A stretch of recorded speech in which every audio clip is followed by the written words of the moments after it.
Concrètement, je pense qu'il faut arrêter les flux migratoires. Parce qu'on a atteint maintenant un seuil qui est un seuil où c'est en train de partir en vrille. La société française, en ce moment, est travaillée par des forces lourdes. Voilà, il faut arrêter ça. Il faut arrêter ce sentiment que les Français ont, que là, on entre en France comme dans un moulin. Le problème, c'est que c'est pas seulement un sentiment, c'est la réalité.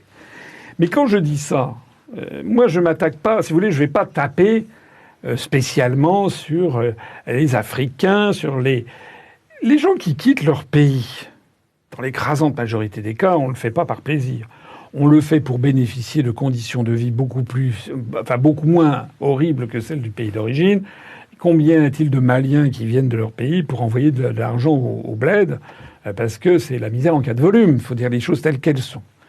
Donc, il y a... Alors, je ne veux pas aller trop loin là-dedans parce que je sais que des gens vont me dire « ça y est, ils trouvent des excuses ». Non, je ne veux pas d'excuses.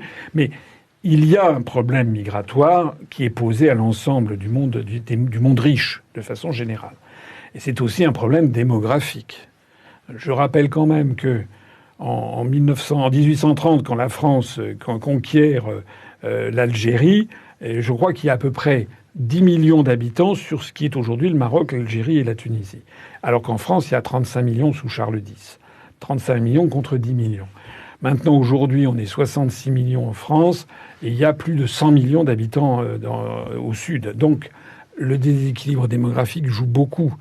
Vous savez qu'en 2100, il y aura, les poursuites démographiques, la population européenne représentera 5,8% de la population mondiale, alors que les populations en Afrique pourraient atteindre 39% de la population mondiale. D'ailleurs, on va célébrer dans 3 semaines 8 milliards d'habitants dans 3 semaines sur Terre. On va franchir le cap des 8 milliards, d'après toutes les statistiques de l'ONU.